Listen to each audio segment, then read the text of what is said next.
Many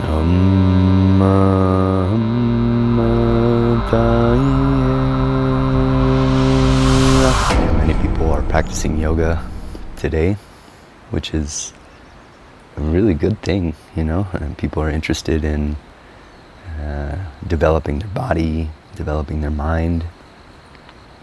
But I think, at least in what I experienced when I started practicing yoga 11 years ago, I discovered that there was often something missing from the yoga practices and for example, at the studios and the classes I was taking. And that left me feeling a little unsatisfied. Like I knew that there was something deeper to the path, but I didn't know what it was. Do you know what I mean? So in this video, I want to share a little bit of what I feel is some of the missing pieces, some of the secrets of the path of yoga, and some of the things that I learned over the years that were really helpful nuggets, insights, revelations that took me deeper into the transformation, into the healing, and into the true potential of the path of yoga. Yeah, so why don't we talk about that this morning? Thank you for being here. My name's Grant. If you're new to this channel, I really find a lot of joy in sharing about the teachings of traditional yoga, and specifically I talk a lot about Hatha Yoga.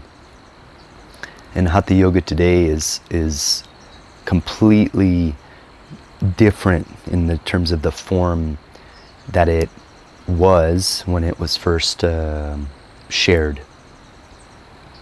You can watch other videos on this channel about the history and the background of Hatha Yoga. But what I want to share about that specifically is that the evolution of yoga and how it's presented today is like, it's just different than its original form.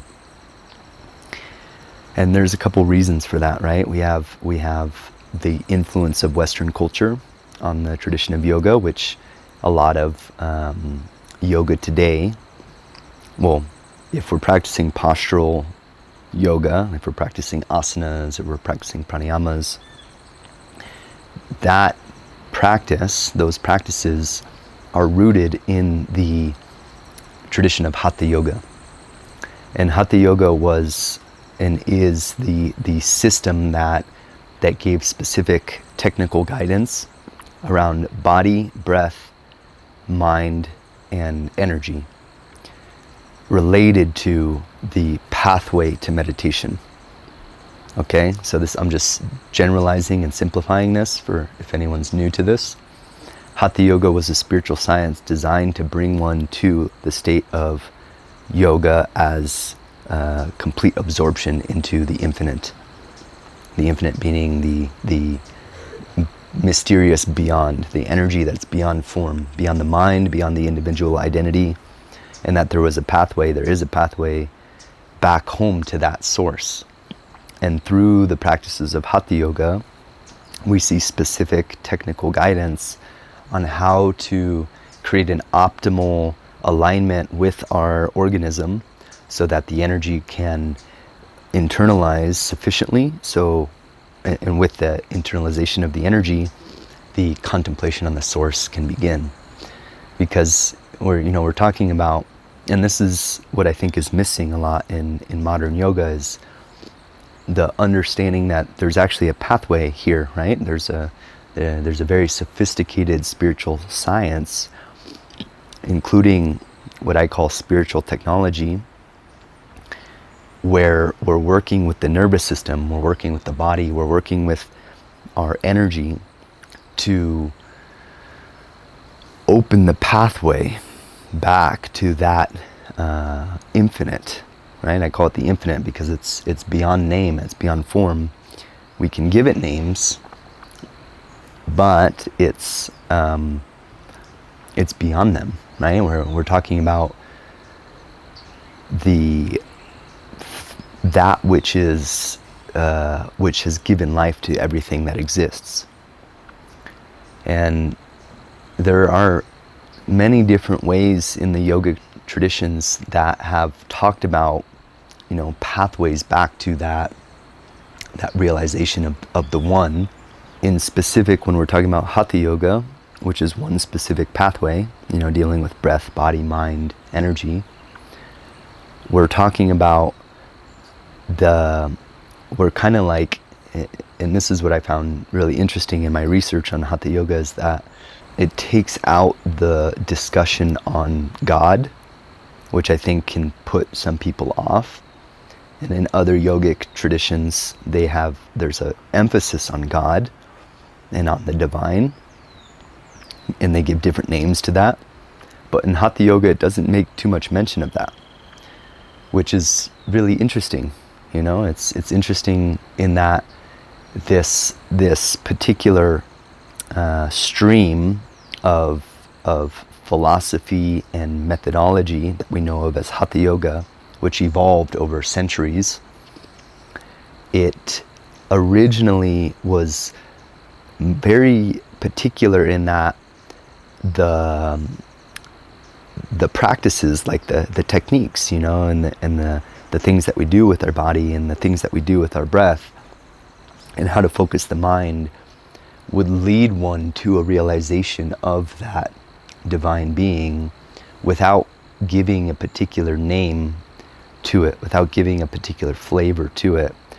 And why I think that's so interesting is that allows us to make our own conclusions, right? About, well, what is that infinite thing? What is the creator? What is the God? What is God, goddess? What is the divine? This goes beyond philosophy, right? This is where we get into the gnosis, right? Gnosis with the G, the knowing through experience. And this is why I find it to be, well, first of all, it's amazing that many people are practicing yoga today, because it allows us to develop our spirituality in a way that I think is authentic, without giving too many religious, right? It's like it kind of removes the religious association to it. If you're unfamiliar with the history of Hatha Yoga and the context of Hatha Yoga emerged out of the largely the Shaiva traditions, specifically Shaiva Tantra. Yeah? So when we're talking about Shaiva Tantra, we're talking about the traditions that worshipped Shiva as the supreme reality. And I want you to think about that for a moment, and how that influences us today. Because if we're practicing yoga, and specifically if we're practicing postures or breath activity and things like that, then those activities, those methods, are rooted in this tradition of Hatha Yoga, which is emerging out of Shaiva Tantra, right? So like I'm just kind of tracing the steps, how that perhaps influences us today. Is we have a couple choices to make, right? Like in terms of when we approach our practice, how are we approaching our practice? Is there something to be desired from the way that we're practicing and the result that we're getting? Why I bring that up is part of what has helped me in my own spiritual journey and my life path of wanting to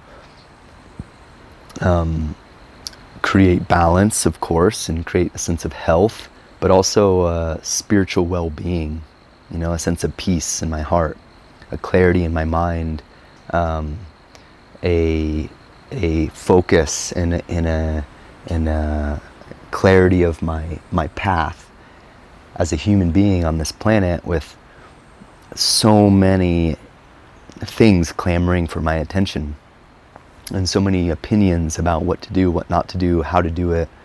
At the end of the day, it's like, what is the best way to live?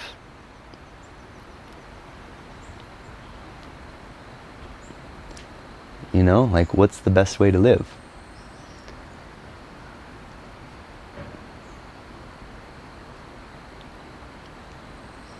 How do I practice in a way that's going to create the most satisfaction for me?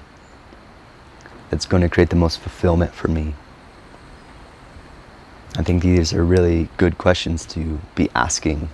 And if I'm practicing in a way that I'm continuing on the hamster wheel, you know, and I'm never actually freeing myself from the things that are keeping me stuck in my life, or I'm practicing in a way that's perpetuating them, right? I need to pay attention to, am I practicing in a way that's actually liberating me, or is binding me further?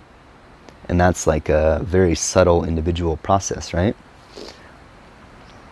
And I think in modern yoga, people end up practicing for some reason or another, right? Like, if I engage in breath work, or I engage in what we say stretching, what is the end result? You know, what's the purpose of that? Am I just trying to get my hamstrings to be more flexible? Or is there some greater purpose to that increase in flexibility? And maybe increasing the flexibility is a byproduct of that, and not really the end result. You see what I mean? So what I wanted to share today, and what I wanted to leave you with, is just this to take a closer look, yeah? To see, like, okay, how does breathwork differ from pranayama? How does traditional pranayama deal with the energy in a way that maybe modern breathwork does not? And these are some of the deeper questions that I like to be asking myself when I'm practicing, just so when I practice, I can get the most out of what I'm doing. And as I was thinking about this and doing my research, you know, I've been teaching for 10 years. I just recently organized a bunch of the material and created a course. It's like a introduction to traditional pranayama of Hatha Yoga. And yeah, I compiled a couple videos. There's about 6 videos there. And it's just a short mini course on a couple of these topics. And it goes into detail on the technique and the teachings from the tradition. And so if that's something that is interesting to you and you want to take this a little deeper, I'll leave a link in the description. And it will give an overview of a lot of the different things that I think are useful to know for those who are engaging in these practices. So yeah, go check it out, especially if you're practicing on this channel and you're doing some of the other techniques and practices that I share here. I think it'll be useful for you in your journey. And if not, all good. There's plenty of other videos on the channel that can keep you engaged in the tradition. And that's all I wanted to share today. So I'm going to go enjoy the beautiful sun, and I wish you all a beautiful morning, day, afternoon, evening. I'll see you next time.